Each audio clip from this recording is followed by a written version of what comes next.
Baik, bismillahirrahmanirrahim. Assalamualaikum warahmatullahi wabarakatuh. Selamat sore teman-teman semuanya, teman-teman Bengkulu, teman-teman Indonesia, khususnya di acara pertama Dialog Kepemudaan episode pertama atas kolaborasi Ikatan Mahasiswa Bengkulu Jabodetabek dan Badan Musyawarah Masyarakat Provinsi Bengkulu Jabodetabek. Ini kita menghadirkan salah satu tokoh inspiratif di Indonesia, asli Putri Bengkulu. Beliau adalah Bunda Dewi Sartika. Terima kasih Bunda udah hadir. Sama-sama. Saya juga bangga bisa diundang di sini. Alhamdulillah. Saya akan bacakan sedikit biografi dari beliau. Sudah melanglang buana, berorganisasi, berbisnis, dan di dunia aktivis keperempuanan. Beliau asli Bengkulu dan menjadi pembina AP4 Bengkulu Selatan, Ketua Forum Istri Dirut MNC Group, Ketua POMG Lab School Jakarta, Ketua Persatuan Ibu-Ibu Peduli Batik. Masya Allah, Bunda Dewi, Ibu-Ibu Peduli Batik. Sesuai ya? Sesuai sekali. Jadi hari ini Bunda kita akan mengangkat secara eksklusif 1 jam bersama Bunda Dewi Sartika. Biasanya dikenal sebagai Bunda Rika, Bunda Rika Yohan, Bunda Rika Mahdan. Beliau adalah sosok perempuan yang luar biasa. Nah, yang kita tahu beliau adalah cucu asli dari Pangeran Duayu dari Bengkulu Selatan, Provinsi Bengkulu. Mungkin banyak sekali yang akan kita dengar inspirasi-inspirasi dari beliau, mulai dari kecil sampai titik sekarang. Pasti ada jatuh bangun, kegagalan, sampai beliau sukses menjadi perempuan hebat di Indonesia. Mungkin nanti akan mengabdi di tanah kelahiran Bengkulu. Baik Bunda, bagaimana nih? Kabarnya sehat-sehat? Alhamdulillah. Alhamdulillah. Kecil besar di? Saya lahir besar di mana? Kabupaten Bengkulu Selatan. Jadi Bunda itu dari lahir sampai umur 17 tahun ada di mana? Ada di mana? Besar di mana? Iya. Bagi Bunda, mana itu seperti apa? Wow. Kalau bicara mana, itu cinta saya tertinggal di sana. Sedikit cinta saya tertinggal di sana. Kenapa? Saya itu punya memori yang luar biasa. Saya TK saya bersekolah di TK Aisyah. SD saya bersekolah di SD 2 mana. SMP 1, SMA 1. Jadi kenapa saya bilang cinta saya tertinggal di sana? Selama saya bersekolah itu, saya mengatakan bahwa mungkin saya adalah salah satu anak yang bahagia ya mengalami masa-masa sekolah saya itu. Saya TK, aduh luar biasa, walaupun kadang harus jalan kaki. TK karena kebetulan saya bersekolah dengan tante saya sendiri. Jadi kadang-kadang pulang sekolah TK saya mampir ke Pasar Ampera. Waduh, kalau udah mampir ke Pasar Ampera tuh luar biasa. Kemudian saya melanjutkan ke SD. Di SD itu kan kalau zaman saya dulu tuh kegiatannya nggak modern seperti sekarang. Nggak ada handphone, nggak ada apa. Handphone tuh masih dengan handphone engkol. Jadi kegiatan kita tuh betul-betul kegiatan yang mengasah otak. Jadi saya kalau mau main, saya harus kreatif. Saya mau main boneka, saya harus bikin boneka. Dari apa serbet kalau orang mana tuh bilang dulu ya. Jadi saya mesti bikin boneka. Tadi kalau mau masak-masakan, saya harus kreatif. Saya bikin betul-betul masakan dan kekeluargaannya tuh luar biasa. Dan kebetulan kenapa saya bilang indah sekali. Saya termasuk orang yang amat sangat aktif. Saya nggak bisa diem. Dari SD, penari, baca puisi, olahraga pun saya ikutin semua, sehingga nggak ada hari yang untuk saya duduk-duduk nggak ada melakukan sesuatu yang bermanfaat gitu loh. Sampai akhirnya saya SMP udah semakin besar kan, SMP. Kalau dulu di mana itu kan lampu aja hanya tertentu saja rumah yang pakai lampu ya.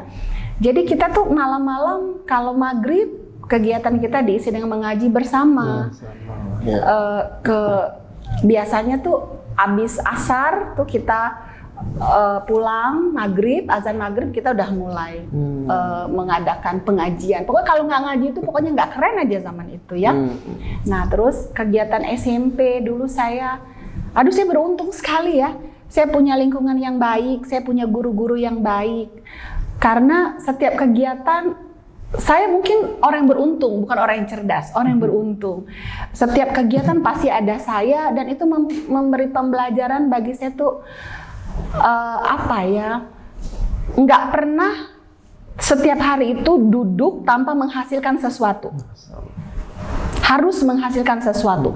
Entah itu saya latihan vokal grup, entah itu saya latihan menari, entah saya latihan bernyanyi, entah saya latihan basket. Semua sampai ibu saya bilang, nenek saya bilang, apa nggak capek kamu tuh ya? Gitu. Pokoknya kamu tuh diem, kalau nggak tidur kamu nggak diem. Ya, jadi ya itulah sampai SMA. SMA pun udah, waktu itu saya kebetulan ada paskibraka, ada drum band. Oh kalau pramuka jangan tanya, itu emang udah. Jadi dan ternyata saya merasakan manfaatnya setelah saya tua. Pengalaman saya kemarin tuh ternyata berguna untuk apa? Mencetak mental baja. Karena kenapa? Setelah SMA saya kan harus keluar dari kampung halaman karena nggak ada universitas kan di mana kan. Saya harus keluar, ya saya ke Jakarta lah. Nah disitulah betul-betul hidup dimulai. Betul-betul kita mengatakan bahwa sukses tidak suksesnya kamu ada di kamu. Nggak ada yang ngajarin lagi, nggak ada yang negur lagi, semua tergantung kepada saya pada saat itu. Dan kebetulan pada saat itu saya kuliah di Universitas Trisakti, jurusan akuntansi, dan persoalan dimulai di situ. Kenapa saya bilang persoalan dimulai? Saya dari fisika SMA, saya harus masuk jurusan akuntansi, bayangkan, itu satu persoalan saya. Kedua, saya masuk universitas yang notabene nggak main-main. Betul. Semua orang ada di situ. Lo mau cari jenis yang kayak apa sih? Gitu lah, semua ada di sana. Ya, 6 bulan pertama perlu perjuangan. Karena mohon maaf, kan saya sudah terbiasa SD, SMP, SMA dibilang selalu terdepan. Pada saat di Trisakti, saya bingung kenapa jadi paling belakang. Kaget dengan orang-orang banyak. Kaget setengah mati karena semua orang ada di situ. Betul. Saya bilang, mulai ya mulai sindrom keterkenalan itu mulai mulai mendobrak diri saya. Kamu mau jadi apa di sana dikenal? Enggak, lu mau ngapain ke sini? Oke, apa yang saya bisa? Di situ saya berpikir keras nih. Kalau saya jadi orang biasa aja di Trisakti, saya rugi. Betul. Saya rugi. Saya kuliah, pulang, diantar, dijemput. Kebetulan saya tinggal di rumah tante saya dengan fasilitas yang sangat lengkap. Jadi saya pikir saya cuma buang waktu. Saya kebanyakan duduk di rumah, akhirnya saya gendut. Saya mikir, oh di sini harus pakai geng ya. Oke, saya harus masuk geng. Masuk geng yang betul-betul menurut saya yang akan meningkatkan kepopularitasan saya dan mengasah semua kemampuan saya. Saya pikir, oke, untuk jadi orang hebat di Trisakti harus jadi orang pintar ini. Nah, disitulah saya mulai tertantang. Saya pun bisa seperti kalian. Apa yang kurang? Betul. Iya kan? Ya. Cakep. Oh, saya nggak kalah. Cakep. Nah, terus apa lagi? Kalian nih mobil, saya pun dijemput begitu sama. Apalagi yang kurang? Oke, kemauan. Ya, itu yang saya kurang. Kemauan. Betul. Disitulah saya berpikir. Karena kan di sana kan gini. Di Trisakti itu selalu terkenal anak Tarakanita mana, gitu. Anak Kanisius mana, gitu. Terus anak SMA 1 mana, gitu. SMA 8 mana? Iya, Budut mana, Budut apa sih Pak? Saya pun nggak ngerti. Penabur mana? Ya selalu, ya penabur mana? Ya selalu itu. Betul. Saya pikir, nggak ada yang nanya dari Bengkulu, apalagi dari mana? Ini kita ini memang kadang dilupakan Bunda. Bengkulu ini kadang dilupakan. Nah, Padahal nanya, iya kan? Bengkulu di mana? Iya. Di mananya Palembang? Sedih deh gue. Padahal Bengkulu Bunda kan tempatnya Surga bagi saya. surga bagi kita semuanya. Iya Bengkulu adalah tempat lahir Ibu Fatmawati Iya, Soekarno. kita punya banyak tokoh-tokoh di sana. Jadi singkat cerita saya menyelesaikan kuliah dalam waktu 3,5 tahun. Saya selesai, saya beruntung lagi. Kebetulan dosen pembimbing saya adalah Direktur Keuangan RCTI. Kemudian saya sudah bekerja di RCTI sebelum saya selesai. Jadi saya skripsi, setelah sambil skripsi saya sambil bekerja. Di situ saya kembali lagi terasah lagi nih, orang RCTI dulu terkenal. Jadi maksud saya gini, yang pengen saya tampilkan itu bahwa hidup itu selalu ada tantangan. Betul. Jangan sekali-kali kita merasa ini zona nyaman. Jangan begitu udah dapat comfort zone, tinggalkan. Sehingga kita punya lagi challenge yang baru. Gitu. Ya udah bekerja di RCTI, kemudian saya menikah. Singkat cerita saya berkeluarga, alhamdulillah. Setelah saya sibuk dengan pekerjaan saya, kemudian saya sibuk dengan anak-anak saya. Pada saat anak-anak saya sudah mulai besar, saya sudah mulai kebingungan, saya mau ngapain?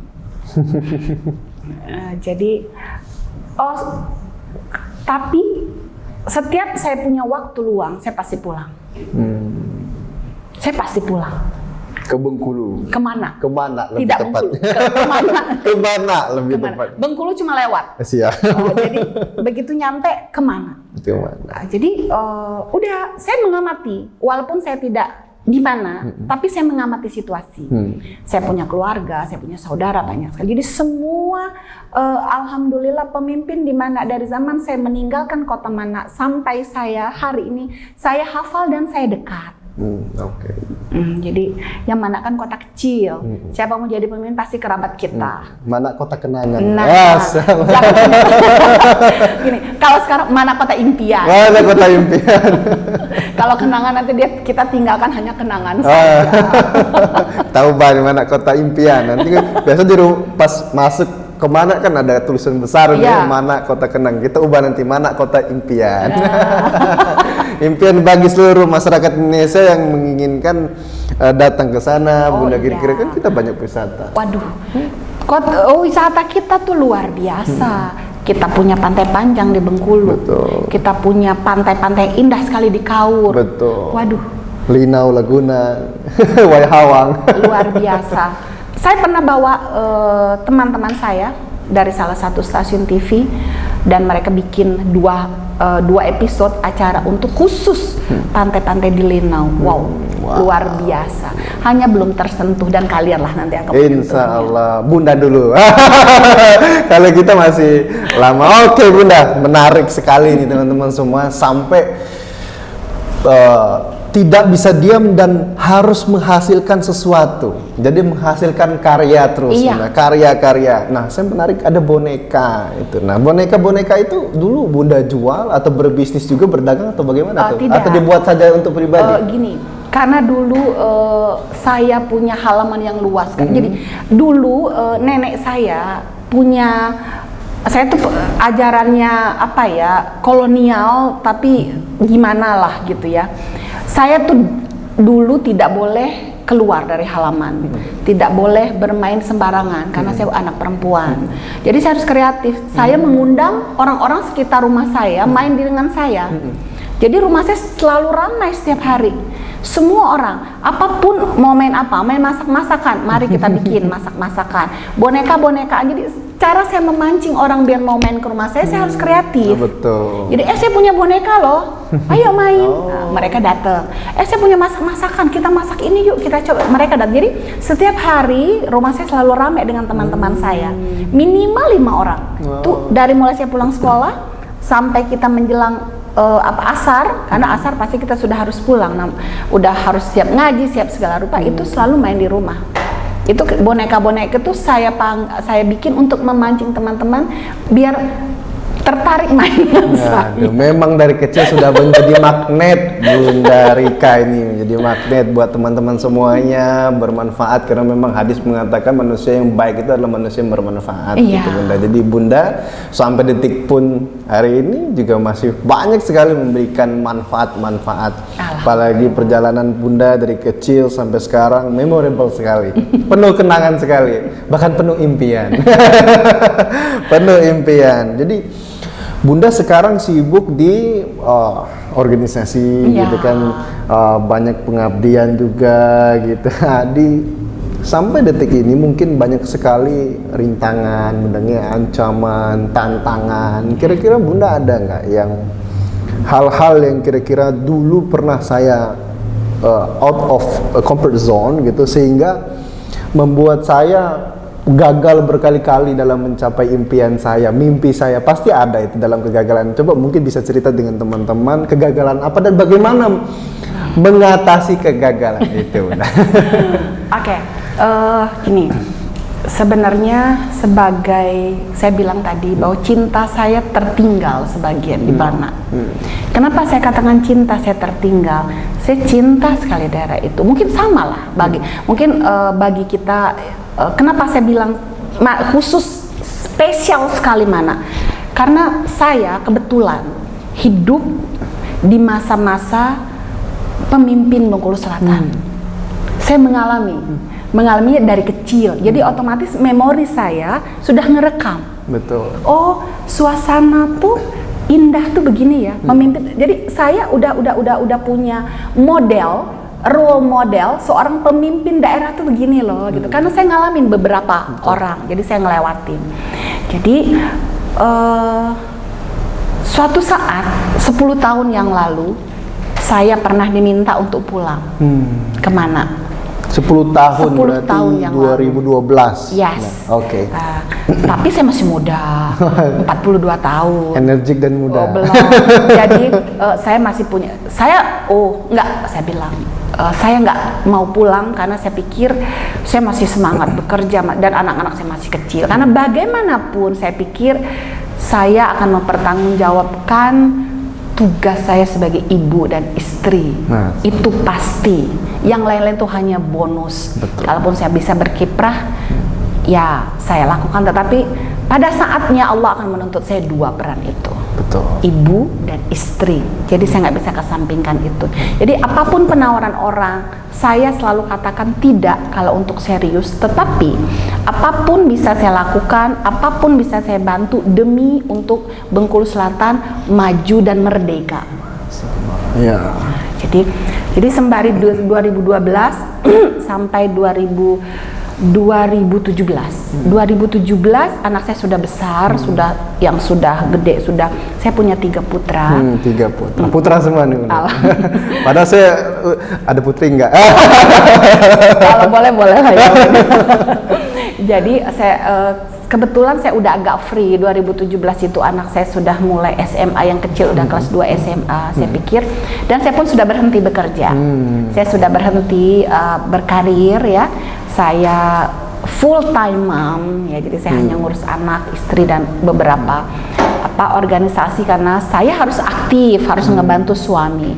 Kebetulan beberapa tahun terakhir suami saya berada di perusahaan swasta nasional yang istri ya harus mendukung lah ya bagaimanapun juga. Jadi akhirnya 2017 itu tantangan bagi saya. Agak menarik ya. Saya diminta untuk pulang ke Bengkulu Selatan untuk menjadi pemimpin daerah. Menarik dan menantang. Wah, yes, gue bilang keren ya. Keren sekali. Yang mana Bupati Bunda ya? Iya. Jadi pada saat itu 1 tahun saya berpikir yes or no. Akhirnya saya bilang Bismillah. Karena kalau saya tidak lakukan, ya saya nggak tahu. Betul. Namun sebagai perempuan, langkahnya tidak selebar laki-laki. Beda kan? Saya tadi saya harus menyandang status seorang ibu, saya harus menyandang status seorang istri yang notabene lingkungannya semua laki-laki. Jadi setiap hari saya harus bekerja, saya harus berdiskusi, lebih 95% adalah laki-laki, dan itu tidak mudah. Betul. Untuk seorang perempuan yang baru. Betul. Nah, apa tantangannya? Ada yang setuju dan ada yang tidak pastinya. Karena begini, saya begitu kerja saya selalu serius. Saya nggak pernah kerja main-main. Kalau saya mau, saya tidak ada kata menyerah dan gagal di kamu, saya nggak ada. Belum ada kesempatan, yes. Opportunity-nya tuh belum ke saya. Lakinya belum berada di saya. Tapi kesempatan, saya pikir opportunity itu every day, every time. Itu punya saya gitu. Sampai akhirnya pro dan kontra.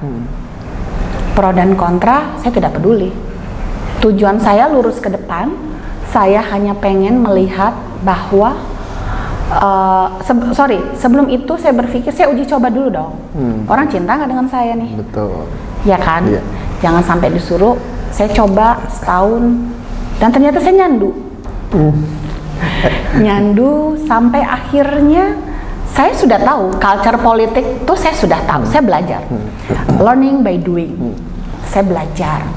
Oh, tadi seperti kata temennya ada 3 hal yang untuk bisa menjadi secret lah ya, poin itu tadi ya. Tapi saya coba menyentuh dengan cinta. Pakai hati. Pakai hati, secara ibu. Yeah. Dan alhamdulillah, saya berhasil. Saya berhasil memberikan cinta karena saya memang punya cinta. Saya hanya punya cinta untuk daerah saya. Saya berhasil menyentuh dengan cinta, saya berhasil memberikan cinta. Namun saya kekurangan waktu untuk kasih knowledge kepada masyarakat bahwa ada bahwanya. Kita harus berjuang bersama-sama kalau pengen merubah. Betul. Tidak bisa Rika sendirian. Jadi ada 158 desa di Bengkulu Selatan dan alhamdulillah saya sudah datangin. Pokoknya, itu betul-betul suasana yang bagi saya itu senang sekali. Saya bisa langsung mendengar keluhan masyarakatnya. Saya mengenal, saya tidak kata orang, kata mereka, gitu lah. Tetapi saya 1,5 tahun saya turun ke bawah, ke lapangan. Saya mengenal mereka, tiap hari saya lakukan. Saya ajak, sebenarnya masyarakat kita tuh mereka kangen gitu loh. Mereka kangen pemimpin yang pakai cinta, yang artinya bukan hanya cinta pada saat kita masa-masa mau pemilihan saja, cintanya tidak ditinggalkan gitu loh. Pada saat selesainya juga cintanya harus sama gitu. Pada saatnya akhirnya saya harus berlomba. Dari mulai mendapatkan partai, mencari pasangan, dan itu tidak mudah, Wen. Betul. Tidak mudah. Berdarah-darah nih. Berdarah-darah. Namun karena saya berangkat dari cinta. Saya selalu mengedepankan cinta. Walaupun orang bilang nggak cukup cinta, bagi kalian mungkin tidak cukup, tapi bagi saya cinta itu luar biasa. Betul. Dan saya bisa menyentuh mereka dan mereka emang butuh cinta. Mereka hanya butuh didengarkan. Betul. Sayangnya, kepolosan mereka, ketidaktahuan mereka itu udah ada sedikit garis, sehingga untuk menghapus sebuah garis itu tadi saya bilang saya kekurangan waktu untuk kasih knowledge kepada mereka. Betul. Jadi sayang. Karena sejak kita langsung Orde Baru ya, yang pemilihan langsung itu kan tata caranya sudah berubah. Betul. Iya kan. Jadi pola permainan pun sudah dirubah. Betul. Mereka hanya dimainkan, mereka hanya dimanjakan sesaat saja. Setelah itu mereka dilupakan. Betul. Nah itu. Oke, bagus sekali ini. full mom tapi masih juga terjun untuk mengabdi ke masyarakat. Beliau adalah perempuan yang teguh, kukuh dan tangguh, luar biasa. Tapi ada satu hal saya mau tanya ini. Mau memberikan knowledge apa Bunda? Tadi disebut terus knowledge apa itu Bunda? Knowledge apa buat masyarakat kita Bengkulu Selatan mana? Knowledge apa buat masyarakat kita Bengkulu Selatan mana? Saya harus cerita ya. Yeah. Jadi apa yang saya harus kasih knowledge kepada masyarakat? Walaupun udah beberapa dari saya sudah pernah sampaikan. Kita sebagai masyarakat, sebagai anggota, sebagai penduduk Bengkulu Selatan ya, yang sudah mempunyai hak pilih, harus cerdas memilih. Betul. Cerdas memilih, jangan mau tergadai. Betul. Tergadai apa yang saya maksud? Mohon maaf saya harus bicara. Jangan tergadai dengan kebijakan yang hanya sesaat. Betul. Artinya, kita jangan hanya memilih pemimpin yang memanjakan hanya satu malam saja dengan uang sekian. Betul. Tetapi akhirnya apa? Kita rugi 5 tahun.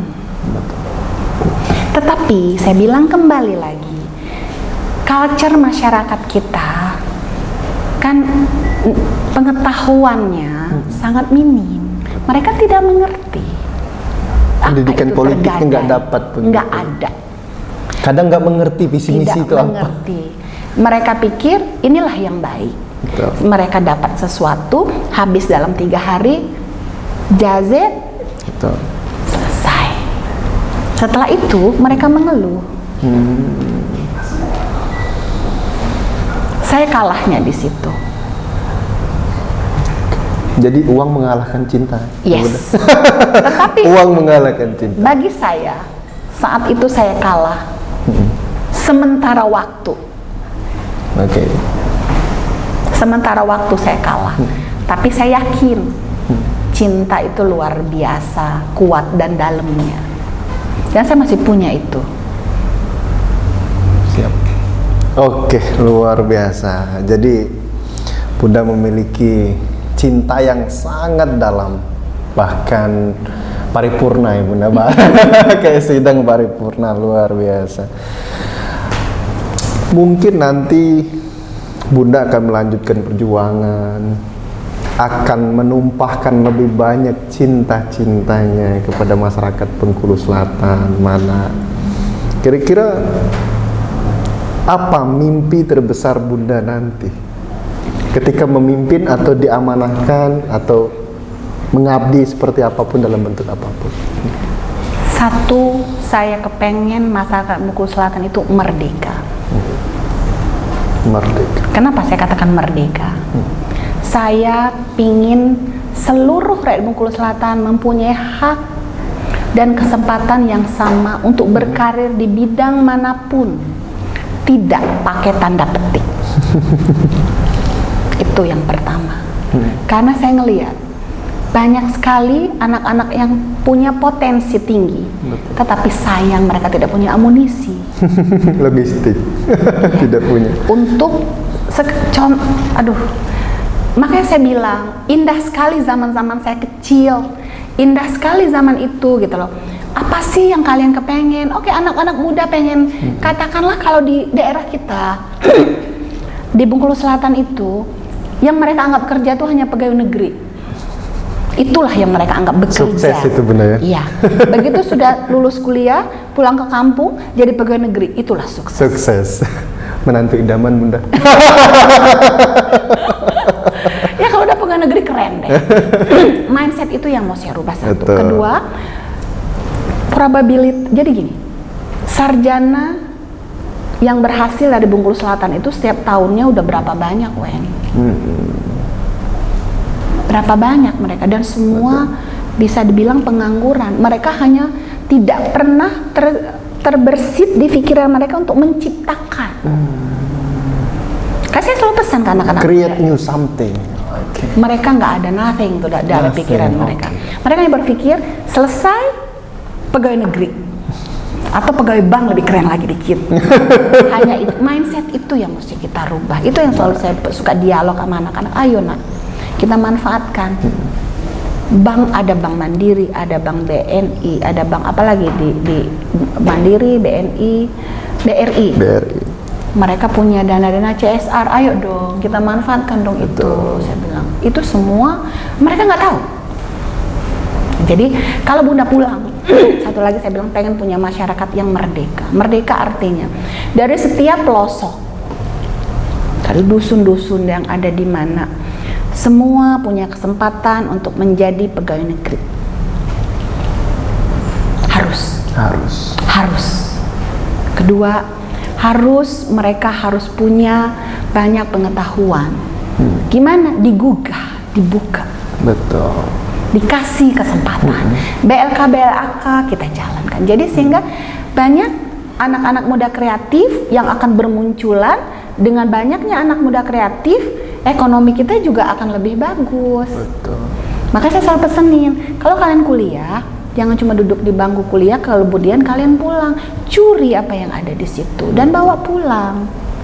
Kayak sekarang, Wendy hebat, sukses menurut Bunda. Belajarlah kalian di sini. Sampai kalian punya bekal yang cukup, pulanglah pada waktunya. Karena kenapa? Daerah tuh menunggu kalian. Daerah tuh menunggu sentuhan tangan-tangan dan pikiran-pikiran hebat kalian. Siapa lagi kalau bukan kita yang mencintai daerah kita? Apa mau daerah kita kasih ke orang lain yang jadi pemimpinnya? Rela nggak? Oke, luar biasa.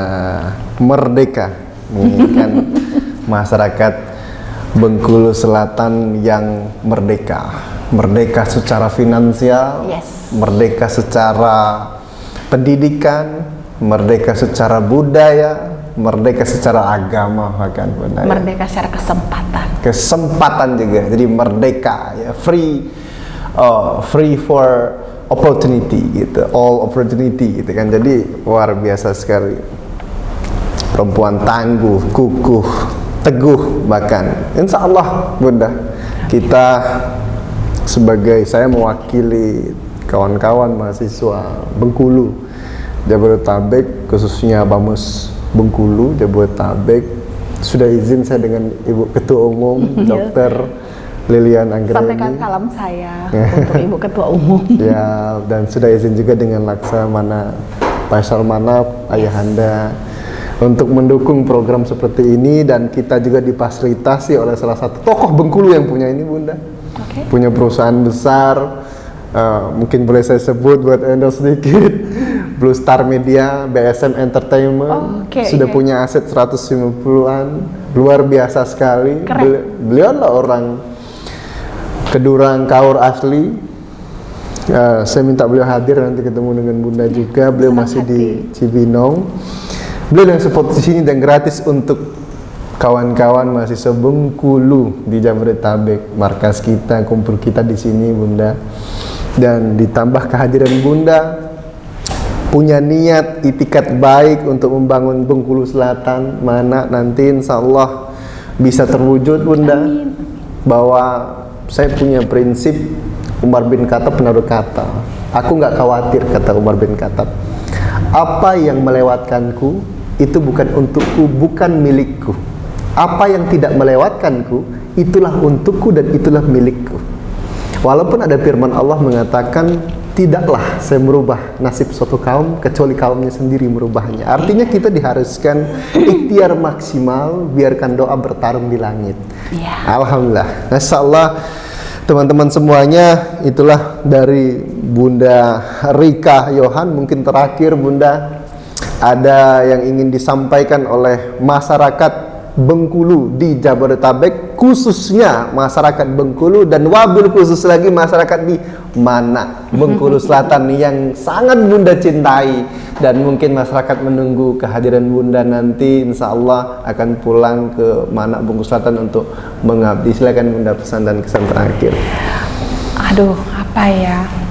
Karena saya pikir dalam kesempatan ini pertama-tama saya menyampaikan salam sayang saya untuk seluruh masyarakat Bengkulu yang ada di ibu kota dan juga untuk seluruh masyarakat yang ada di Provinsi Bengkulu, terkhusus untuk masyarakat Bengkulu Selatan. Sayang saya, hormat saya untuk kalian semua. Dan untuk pemuda-pemuda atau mahasiswa-mahasiswa Provinsi Bengkulu yang ada di ibu kota, belajarlah. Curi apa yang ada di sini. Jendela Provinsi Bengkulu ke depan ada di tangan kalian. Majunya Provinsi Bengkulu ke depan ada di pundak kalian. Baik-baiklah, setelah kalian siap, setelah kalian cukup, pulanglah.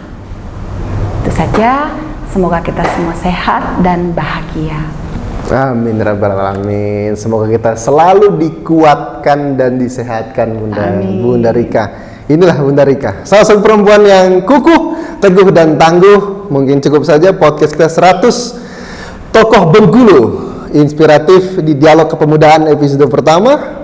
Kolaborasi antara Ikatan Mahasiswa Bengkulu, Jabodetabek dan Badan Musyawarah Masyarakat Provinsi Bengkulu, Jabodetabek. Terima kasih. Wassalamualaikum warahmatullahi wabarakatuh. Terima kasih Bunda. Sama-sama.